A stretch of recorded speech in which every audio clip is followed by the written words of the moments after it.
બહાર ધોધમાર વરસાદ વરસતો હોય અને ઘરની અંદર આદુ ફુદીનાવાળી ચા અને ગરમા ગરમ બટેકાવડાની સુગંધ આવતી હોય ને, ભૂખ ના લાગી હોય ને, તો પણ ખાવાનું મન થઈ જાય એવું વાતાવરણ બની જાય. તો આજે તમારી સાથે શેર કરવાની છું મુંબઈ બટાકાવડાની રેસીપી. એની સાથે આપણે એની એક સ્પેશિયલ ચટણી તૈયાર કરીશું.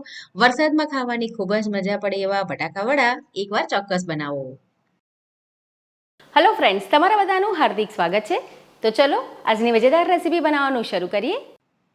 સૌથી પહેલા તો આપણે બટાકાવડા માટે બેસનનું જે ખીરું તૈયાર કરવાનું હોય છે એ કરી લઈએ. તો અહીંયા આગળ મેં 1.5 વાટકી ચાનો લોટ લીધો છે. તમે તૈયાર જે પેકેટવાળું બેસન આવે એ પણ લઈ શકો. મેં ઘરનો ચાનો લોટ ઉપયોગમાં લીધો છે. હવે બટાકાવડાનું જે આઉટર લેયર છે ને, બહારનું પણ એકદમ ક્રિસ્પી બને એના માટે આપણે અહીંયા આગળ 3 ચમચી ચોખાનો લોટ એડ કરવાનો છે. સાથે એડ કરી દઈએ મીઠું અને થોડી હળદર. જરૂર મુજબનું પાણી નાખી આપણે ખીરું તૈયાર કરવાનું છે. અને સાથે આપણે થોડી હિંગ એડ કરી દઈએ એટલે બટાકા અને ચણાનો લોટ ડાયજેશનમાં કોઈ પ્રોબ્લેમ ન કરે. હવે તમને ખબર છે, જ્યારે તમે ખીરું તૈયાર કરો ને, તો જો એમાં બરાબર ધ્યાન ન રાખો ને, તો તમારા બટાકાવાળા છે ને, જ્યારે તમે તળવા મૂકો ને, તો એની અંદરથી બેસન છે ને થોડું આમ લાંબુ થાય ને થોડું પૂંછડી જેવું બની જાય.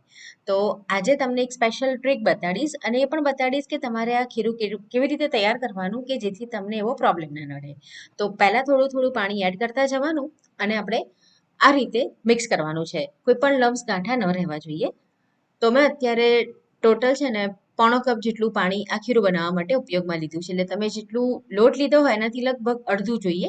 પણ બની શકે કે ક્યારેક થોડી ક્વોન્ટિટી પ્લસ માઇનસ થઈ શકે. આ રીતે જો એક ધારમાં ખીરું પડવું જોઈએ.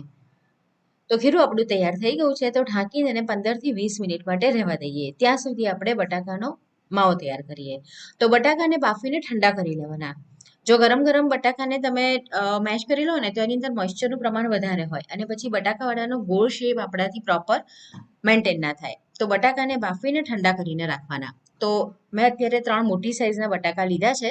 તો આપણે શું કરીશું, એક બટાકું છે ને એને આ રીતે ખમણી લેવાનું છે અને બાકીના 2 બટાકાને હાથેથી તોડીને મિક્સ કરીશું. એટલે એકદમ પરફેક્ટ ટેક્સચર આવશે. તમે જો બધા જ હાથેથી મેશ કરો ને, તો શું થાય કે બટાકાના નાના મોટા ટુકડા રહે ને એમાં બાઇન્ડિંગ ના આવે. તો એક બટાકાને આપણે ખમણી લેવાનું. હવે જે મસાલો છે ને એ જ મેઇન છે. તો એના માટે અહીંયા આગળ આપણે આદુ અને લસણ લઈશું. 5 થી 6 કળી મેં લસણ ને નાનો ટુકડો આદુનો લીધો છે અને 5 થી 6 નંગ મેં અહીંયા આગળ તીખાવાળા મરચાં લીધા છે. 1 ટીસ્પૂન આખા સૂકા ધાણા અને 1 ટીસ્પૂન જીરું લીધું છે. હવે આ બધી જ વસ્તુઓને આપણે ખલની અંદર વાટવાની છે. તમે કહેશો કે ખલમાં જ કેમ, મિક્સર જારમાં ના કરી શકાય? ચોક્કસ કરી શકાય ને. પણ ખલની અંદર જ્યારે તમે વસ્તુને આ રીતે વાટો ને, તો શું થાય કે એનું જે નેચરલ અંદરનું ઓઇલ હોય ને, એની અરોમા એટલે કે સુગંધ હોય ને, એ રિલીઝ થાય. એટલે આ મસાલાની સુગંધ અને સ્વાદ બંને ખૂબ સરસ આવે.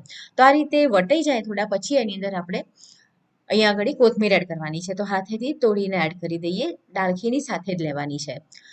તો આ પ્રમાણે તમે જ્યારે મસાલો તૈયાર કરશો ને, તો એની સુગંધ સ્વાદ બંનેમાં ફરક પડી જશે. એકવાર ચોક્કસ આવી રીતે ટ્રાય કરજો. હા, થોડી મહેનત થશે, પણ એવી પણ વધારે મહેનત નથી જેટલો એનો સરસ સ્વાદ આવે છે. તો એની સામે તો આ મહેનત કંઈ નથી. જો આ રીતનું એનું ટેક્સચર રહેવું જોઈએ, બહુ ફાઇન પેસ્ટ નથી બનાવવાની. હવે વઘાર માટે તેલ મૂકીશું. તો અહીંયા લગભગ મેં 1/2 ટીસ્પૂન તેલ મૂક્યું છે. એમાં આપણે અહીંયા આગળ રાઈ નાખવાની છે 1/2 ટીસ્પૂન અને 1/4 ટીસ્પૂન મેં હિંગ નાખી છે. થોડી હળદર નાખી દીધી છે. વઘારમાં જ હળદર એડ કરી દેવાની અને લીમડાના પાન આ રીતે હાથેથી તોડીને નાખવાના. આખો લીમડો નાખીએ ને તો ખાવામાં વચ્ચે ઘણીવાર આવે તો એ સારો નથી લાગતો. આપણને એની ફ્લેવર જોઈએ છે તો હાથેથી તોડીને એડ કરી દેવાના. અને સાથે આપણે જે મસાલો વાટ્યો એ ઉમેરી દેવાનો અને એને સાંતળી લેવાનો છે. આપણે જનરલી બટાકાવડા બનાવીએ ને તો આવી રીતે નથી કરતા હોતા.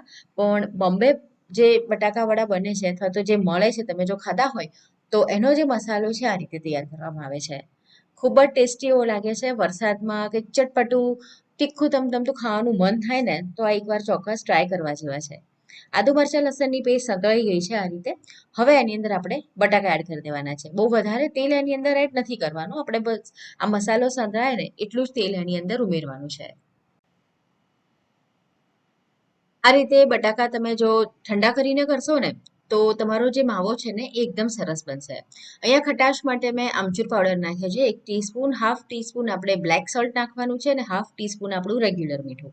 તો આ જે મસાલો છે તૈયાર કરવામાં આપણે બંને પ્રકારના મીઠાનો ઉપયોગ કરવાનો છે. સંચળથી છે ને એકદમ ચટપટો ટેસ્ટ આવે છે અહીંયા આગળ. ત્યાર પછી એની અંદર એડ કરીએ આપણે ગરમ મસાલો. તો તો મેં અહીંયા આગળ લગભગ 0.5 ટીસ્પૂન જેટલો ગરમ મસાલો નાખ્યો છે. આ ઘરનો બનાવેલો છે અને ઘણા બધાએ મને રિક્વેસ્ટ કરી છે કે તમે આ મસાલાની રેસીપી શેર કરો, તો જલ્દીથી તમારી સાથે આ મસાલાની રેસીપી હું શેર કરીશ. મિક્સ કરી લેવાનું છે બરાબર. અને કોઈ બટાકાનો જો મોટો ટુકડો રહી ગયો હોય તો આ રીતના સ્પેચ્યુલાથી તમે મિક્સ કરતા હશો ને તો ઇઝીલી તમે એને મિક્સ આઉટ કરી શકશો. તો જો આપણું જે સ્ટફિંગ છે તૈયાર થઈ ગયું છે, તમે જોઈ શકો છો. હવે આપણે એને એક પ્લેટમાં કાઢી દઈએ અને આ સ્ટફિંગને ઠંડુ કરવાનું છે. ઠંડુ થઈ જાય ને પછી જ આપણે એના ગોળા વાળવાના છે. તો આપણું આ સ્ટફિંગ ઠંડુ થાય ત્યાં સુધી આ બટાકાનો સ્વાદ વધારી દે એવી એકદમ મસ્ત ચટપટી આપણે એક સૂકી ચટણી તૈયાર કરીશું. આ જે સૂકી ચટણી છે ને તમે સ્ટોર પણ કરી શકો છો અને ઘણી બધી વસ્તુઓની સાથે તમે એને ઉપયોગમાં પણ લઈ શકો છો. સૂકી ચટણી તૈયાર કરવા માટે મેં કાશ્મીરી લાલ મરચાં ઉપયોગમાં લીધા છે. લગભગ 15 થી 20 નંગ જેટલા છે. તમારે તીખી બનાવવી હોય તો તમે અહીંયા થોડા દેશી મરચાં પણ એડ કરી શકો છો. ત્યાર પછી એની અંદર આપણે એડ કરીશું લસણ. તો લસણ મેં 7 થી 8 કળી લીધું છે અને એની છાલ સાથે જ લેવાનું છે. કપડાથી એને લૂછી લેવાનું. લગભગ 1/4 કપ જેટલા અહીંયા આગળ મેં શેકેલા સિંગદાણા લીધા છે અને 2 ટેબલ સ્પૂન અહીંયા ડેસિકેટેડ કોકોનટ એટલે જે કોપરાનું બુરું આવે છે ને એ લીધું છે. સ્વાદ મુજબનું મીઠું નાખી એને આપણે મિક્સર જારમાં વાટવાનું છે. પણ મિક્સર કન્ટિન્યુઅસ નહીં ચલાવીએ, મિક્સર ચાલુ બંધ કરી અને આ રીતનું એનું ટેક્સચર એને એ રીતે એને વાટી લઈશું. આ રીતે વટાઈ જાય પછી એની અંદર આપણે મરચું એડ કરીશું. તો અહીંયા પણ મેં કાશ્મીરી લાલ મરચું જ ઉપયોગમાં લીધું છે, લગભગ 1.5 ટેબલ સ્પૂન જેટલું. અને ફરીથી આપણે 1 થી 2 વાર મિક્સર ચલાવી લઈશું. તો આપણી ડ્રાય લસણની સૂકી ચટણી તૈયાર થઈ ગઈ છે અને આપણું પૂરણ ઠંડુ થઈ ગયું છે. તો ઠંડુ થઈ જાય એટલે આમાંથી આપણે જેટલી સાઈઝના ગોળા જોઈતા હોય એ મુજબના ગોળા વાળી લેવાના. આપણું જે ખીરું છે ને એની અંદર આપણે થોડો ખાવાનો સોડા એડ કરીએ. બહુ વધારે એડ નથી કરવાનો, ચપટીક જેટલો. અને તેલ મેં ગરમ કરવા મૂકી દીધું છે તો 1 ટેબલ સ્પૂન આપણે ગરમ તેલ એડ કરીશું. એટલે આપણું જે આઉટર લેયર છે ને એ એકદમ સરસ ક્રિસ્પી બને. બરાબર મિક્સ કરી લેવાનું છે. એ વાતનું ધ્યાન રાખવાનું છે કે સોડા આપણે બહુ વધારે નથી નાખવાનો, થોડોક જ નાખવાનો છે, ચપટીક જેટલો જ. અને બરાબર એને મિક્સ કરવાનો. નહીંતર હળદર આપણે થોડી એડ કરી છે ને તો જો બરાબર મિક્સ નહીં કર્યો હોય ને તો ક્યાંક ક્યાંક તમને પછી હળદર અને સોડા મિક્સ હશે ને તો નાના નાના રેડ સ્પોટ જેવું દેખાશે. તો 1 થી 2 મિનિટ બરાબર મિક્સ કરી લેવાનું. અને જરૂર લાગે ક્યારેક એવું થાય કે ખીરું જાડું લાગે છે તો પાણી નાખી સેટ કરી લેવું. હવે બટાકા વડાનું જે આપણે વડું તૈયાર કર્યું છે એને ખીરામાં મૂકવાનું અને આ રીતે ચમચીથી એને આપણે કોટ કરી લેવાનું છે. આ રીતે જ્યારે તમે ચમચીથી બટાકા વડાને તળવા માટે મૂકશો ને તો જે ખીરું છે રેલાઈને આમ નાની નાની પૂંછડે જેવું બનતું હોય છે ને એવું બિલકુલ જ નહીં બને. ઇઝી પડશે, હાથ પણ તમારા નહીં બગડે અને કામ તમારું એકદમ આસાન થઈ જશે.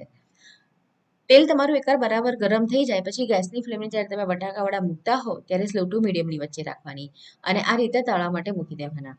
બટાકાનો મસાલો બનાવતી વખતે પણ મેં કીધું એમ બટાકા બાફીને ઠંડા થયા પછી બનાવ્યા હશે ને તો આ રીતનો એકદમ સરસ પ્રોપર ગોળ જે શેપ છે ને બટાકા વડાનો એ મેન્ટેન થશે.